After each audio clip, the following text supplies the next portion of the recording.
Okay, we're going to continue with our coverage of Java, and I'm going to talk a little bit about how we declare variables. I'm going to be using NetBeans to show some of the results. You should understand, though, this is not what we normally do. Normally, I'll have a program and I'll plan it out and I'll have the outline for it done in pseudocode. Instead, here, I'm just kind of playing around with the IDE to show you how the numeric variables work and how they interact with one another. So don't want you to start off with any bad habits. I wanted to explain what I was doing. I'm also going to reinforce using NetBeans, so we'll create a new project and go over that again. So I've gone ahead and opened NetBeans, and I actually closed off my project from before, so I don't have anything in it. So I wanted to go over how to create the project again. So File, New Project. We want Java. We want a Java application. We'll click Next. Then we need to select where to create the file. So I'll hit Browse. And in this case, I'm using Google Drive. I have a CP1 working drive, and I'm creating the folders for the projects here. By the way, if you're taking the class from me, I'm putting the source code right next to the videos in Blackboard for you. So I'm going to go ahead and create a new folder here. This is going to be variables. And I need to think about how to order these. I might need to start putting a number in there in the folder name. So then within variables, um, I'll create my NetBeans project file. Okay. And usually I just name this the same thing. So variables. So actually, you know what that's going to do? I didn't need to do that. Hang on a second. Let me, because what that'll do is that'll create another folder called variables here in the variables folder. So really, I didn't want to create that folder. I wanted the project to be named that. So let me just go ahead and browse again. And we'll go ahead and just delete that variables there. And then, so now, let me show you this. Whoops.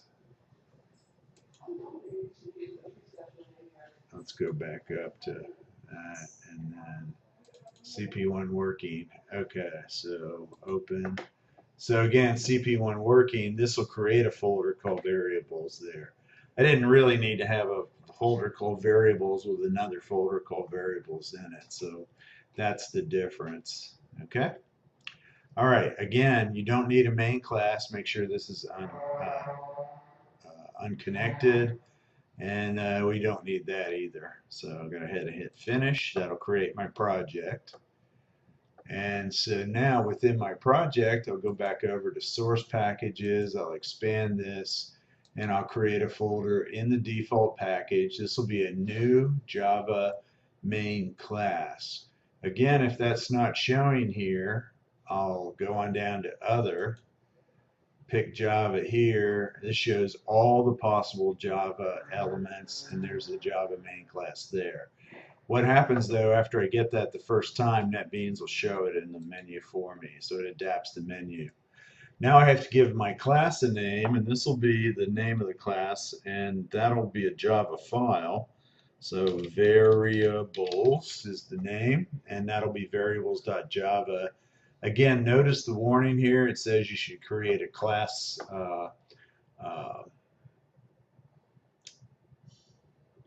and it wants you to create a package, but that's unnecessary when we have simple programs. You won't create a package until maybe we get to computer programming too. So I'll hit finish. Again, I'm using the default package. There's the variables.java. A couple of things I'm going to go over with here just to reinforce things. The class variables.java has to have, by convention, it has a capital initial letter, and then that has to match the class in the file. So this class name here, variables, has to be in a file called variables.java, and they have to match. Now this is a Java main class, so it has the main method. Later on we'll see that we can create simple classes that don't have main in them, and then the name of the file is the name of the object that the class represents. Again, we don't necessarily need to have this here. If you want to delete it, that's fine. But we do want this author. We want to go ahead and put our email address in. And that Wolf T is my login name. That's where that's coming from. So I'll change it to Tom Wolf and then tom.wolf@uc.edu. And then I'll call this playing with variables. And then I'm just going to go ahead and adjust this because I like the style where the open and close braces are right over top one another, so they line up and it's easy for me to see if the blocks are correct. So again, just to review, this represents our same thing that we did with pseudocode and flowcharts. So we have a class file in this class, and it has an end class. That's what this represents here. And this little thing I just put in here, by the way, is a single line comment. So you can see that we already have a comment that the IDE put in because it's in the template. This is a multi-line comment, but it has the extra asterisk, which makes it a Java doc comment. That's very important. This will become part of the documentation for the program. So one of the things about Java is it has a documentation system. If you look here, we have another Java doc block right here, right before the main method. So when we learn to make methods, we'll always put a definition block or a comment block that helps us to comment the program, so it's very readable. It's really important that you write code that's easy to read and maintain, and that's one of the things I'm supposed to teach you. So I'll be kind of a Nazi about it and be forcing you. So again, you remember basically we have our main method and then we have an end main in our pseudocode, and that's represented here by the block. So this is really the beginning of the main block. That's the end. This is the beginning of the class block. That's the end in class. So you don't have to have these comments in here, and I probably won't put them in after this one, but I'm just doing that to kind of reinforce how the pseudocode and flowcharts that we already learned kind of go along with the actual Java code. Okay, and let's go ahead and start to declare some variables. And we're going to do this inside our main. So these will be variables that are local to main. Later on, we'll learn how to create class variables when we create classes, and we might do some static variables and things too. Okay, so the first thing is that Java has a number of numeric variable types. So let's start with some simple integer variables here. So when I declare a variable, I declare the type, and so this would be int, then a space, and then the name of the variable here. And let's just do some simple addition here. So we'll say addend 1, and then I'll go ahead and right there, now I've declared that. Now at this point, addend 1 is just a space in memory that can hold an integer, which is a value that's a number value, but it doesn't have any fractional part.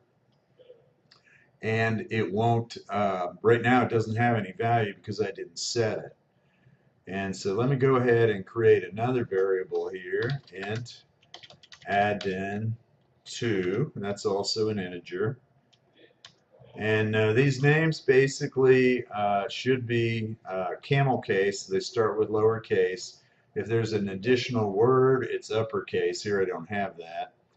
And they should be meaningful. So it should tell me what the meaning is. And so if you know your mathematics, when you have a sum of two numbers, those numbers are called the addends, and the sum is the result. So you can see where I'm going with this.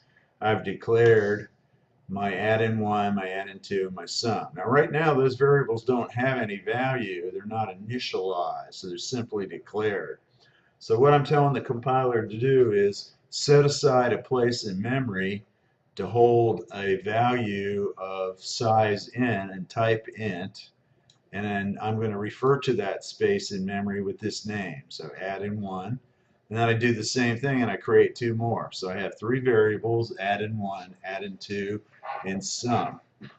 And now to set those values, let's go ahead and we'll say add in 1 equals 2. Okay?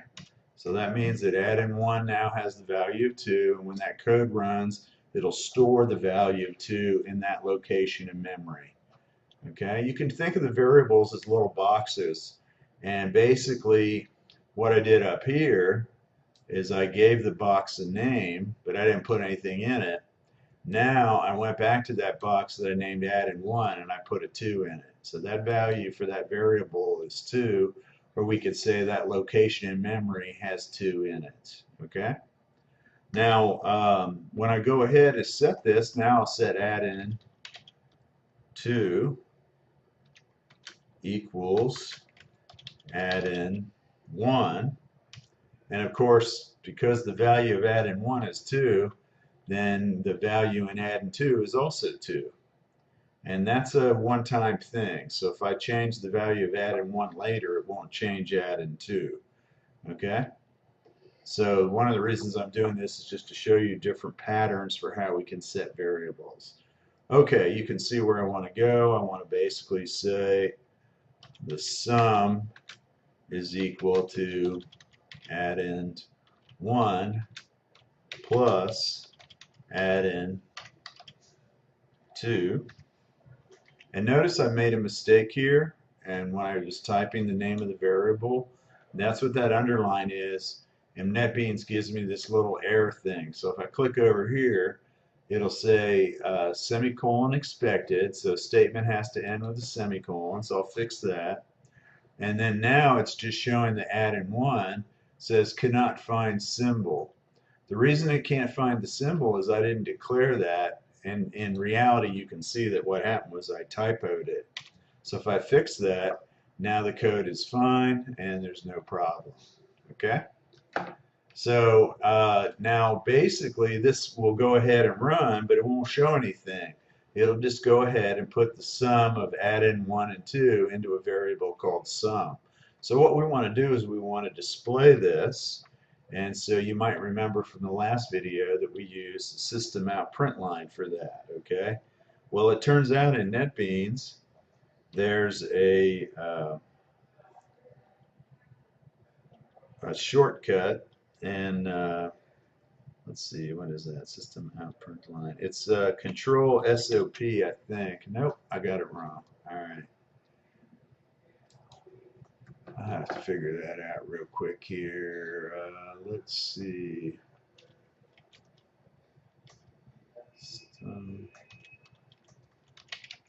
Out. Well, I'll have to come back and tell you that. All right. So, all right. Now, if I just do this sum, it'll print the value out, but that won't make a whole lot of sense. I won't know what that means, because that's all it'll do. It'll just show a number. So I want to always do meaningful input and output. So I'm going to add a string here. I'm going to say the sum is, and then I'll put a space in there because I don't want the number to be right up against the S. And then I'll add a plus. Now this plus is not the same as this plus here where we did addition. This plus is called concatenation. And so what it's going to do is it's going to print this string, which begins at the equal sign and begins at the quote and ends at the end quote. And then it's going to say, okay, Tom wants to print this string and he wants to print this number, so I'm going to go ahead and make the number be a string as well. Now you don't have to worry a whole lot about that right now, but that's called promotion. Okay? All right, so let's just go over. We've declared 3 variables, the two addends and the sum. We set the first addend to 2. We set the second to the first, so they're both equal to 2. We can compute that our sum should be 4 here. So sum equals 2 plus 2, that should be 4. And then we have a print statement that's going to show us that. So let's go ahead and run our code and take a look and see if we get what we expect. All right, the sum is 4. There we go. So we're doing well. We've gotten some variables declared, and they seem to be working. Okay, in addition to variables, you can have literals too. So I could also do this. And now I just remembered that shortcut. It's SOUT tab. So SOUT tab, SOUT tab will save me the trouble of typing out system out print line. Okay? So I can also do this, the sum of 2 plus 2 is plus 2 plus 2. And I'm going to go ahead and put a parentheses around here, but that's not necessary actually. Okay? So I would expect now that it'll say the sum is 4, and then it'll say the sum of 2 plus 2. Oops, we got a typo in there, don't we? Is 4. Okay, all right, again, let's run this. So run file. There we go. Okay.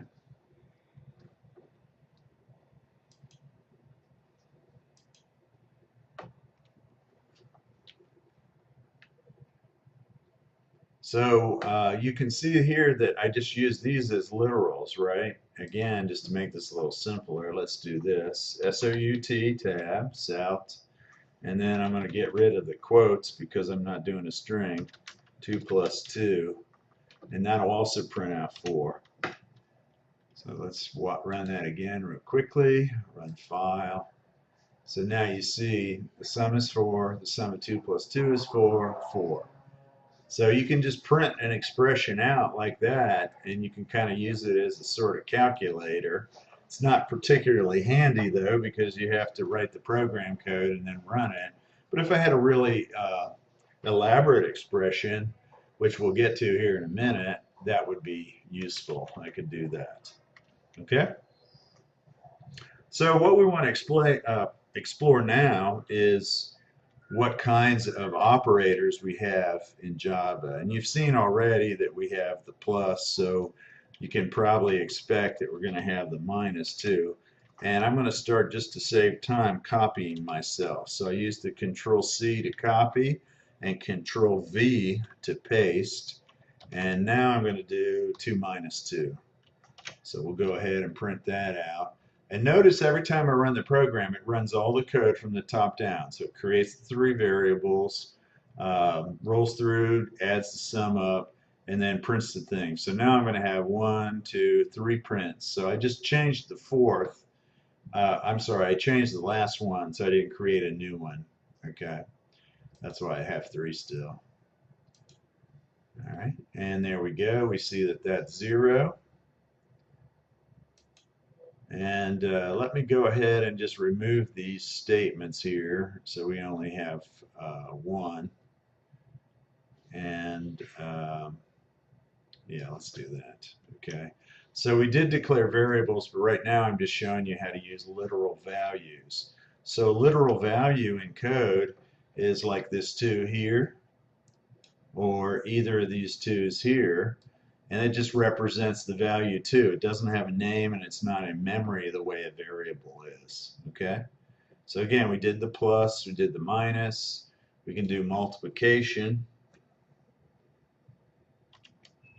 And that's the star. So again, I'm going to run that, run file. And there's the value 4. So 2 times 2 is 4. Okay?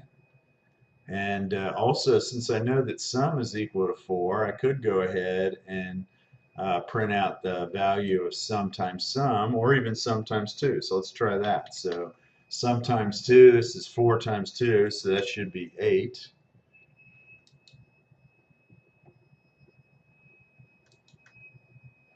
And there's my 8. Okay? So again, it works pretty straightforward. Now, as soon as we get to division, we might run into a problem here. This will be okay, but because division can generate numbers that are fractional, and we're declaring these to be integers, it'll round it down. So you'll get some strange values. So let's start with one that's straightforward here. So again, sum is 4. So add in 1 is 2. Add in 2 is 2. The sum is 2 plus 2 is 4. 4 divided by 2 should be 2. Again, I'll run my program, run the file, and there's the 2. So 4 divided by 2 is 2. Now, let's go ahead and set sum to be 5. Now notice what happens here. When I say sum equals 5, it originally at this point sum is equal to 4, but now I'm just resetting it. So I'm saying throw out what's already in sum and set it to 5. So now when I do sum divided by 5, clearly that should be 2.5, but I think we might be in for an evil surprise. So let's see what happens. So run the file. Well, what happened there? So what happened was that because sum is an int and you're dividing it by an int, Java thinks the result should be an int, and so it basically truncates the 0.5 and makes it an integer of 2. Now the fix for this is for me to change the type. So we've been working with the integer type, which is a value that has no fraction. I can also create, there's two types, a float and a double. And floats or doubles allow us to have a fractional part. The difference is the double takes more storage space in memory, so it can hold larger and smaller numbers than the float. And in practice, what we used to do is we used to worry about this to save memory, but now we have so much memory, we don't even tend to use the float. Instead, we use the double. Okay? So I can say double my dub equals 1.5, right? So now I have a number that has a fractional part. If I tried to do that with an integer, that would be illegal, and Java wouldn't allow me to do that, or it would truncate it, okay? So now if we come on down here, let's go ahead and make our sum oh, okay, we'll use our double actually. So again, the sum is 5. 5 divided by 2 is going to give me a floating point number, a fractional number. So let's use double for that. So I'm going to redefine double. Whoops.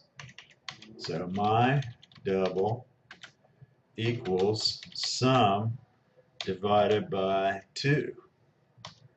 All right, and because sum is equal to 5, and because the double is of type double, it's not going to make this an integer value. Instead now, it's going to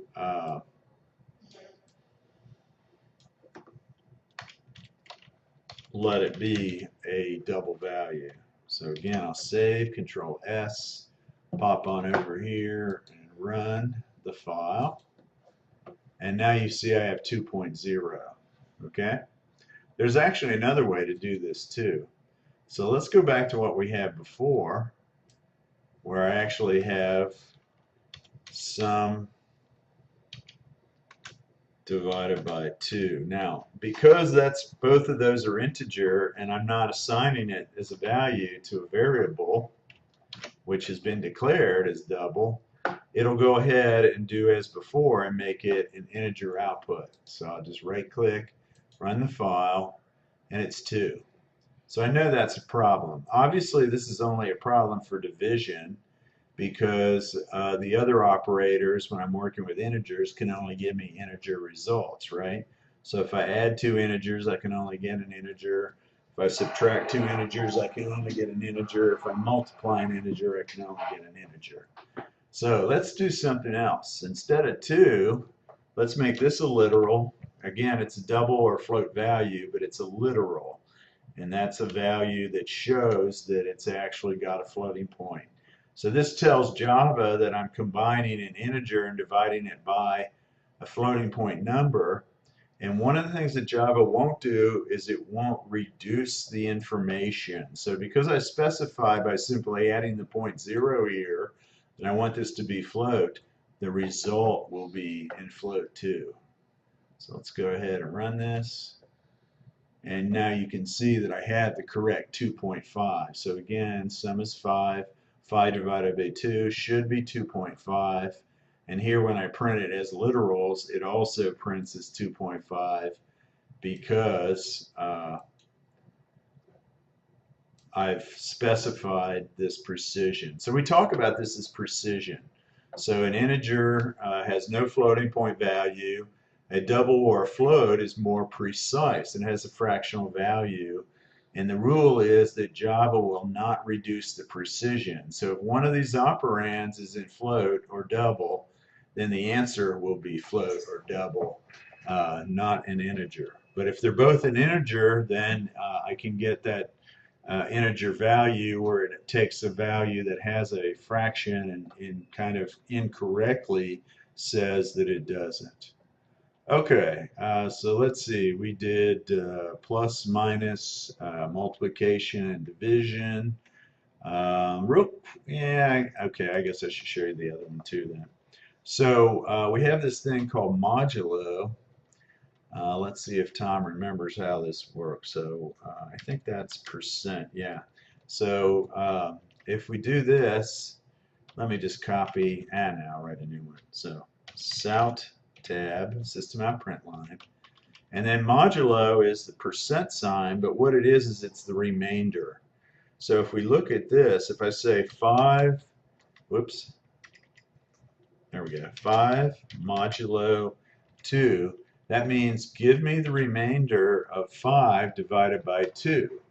And that's going to be 1, right? So 2 will go into 5 twice, and then there'll be 1 left over. And so what this does is it returns the remainder. So if we run this, we should have that last value there is 1. So that's the modulo. Okay?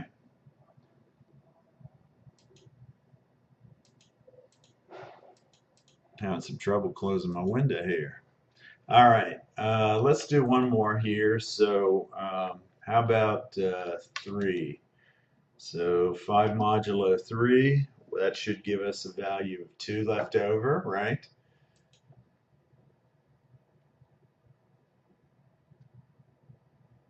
Seem to be having trouble clicking the screen today. There we go. So there's 2. So 5 divided by 3, the remainder of that is 2. So the modulo is the remainder. Later on, you'll see that modulo is a real handy function to use with arrays. But right now, we probably won't get much out of it. All right, I think that's enough for now. We just looked at the basic numeric types. We have integer, which is a value that doesn't have any fractional part. We have 2 floating point types, float and double. Those can have a fractional part. We don't tend to use the float. We usually just use double when we need to have a number that holds a fractional value.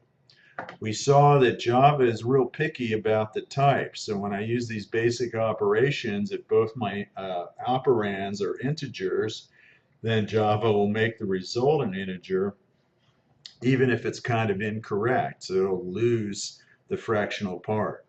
And so the way to fix that is either to use a variable for the result that's declared as a double or a float, or simply write the literal that way by including the decimal point as 0.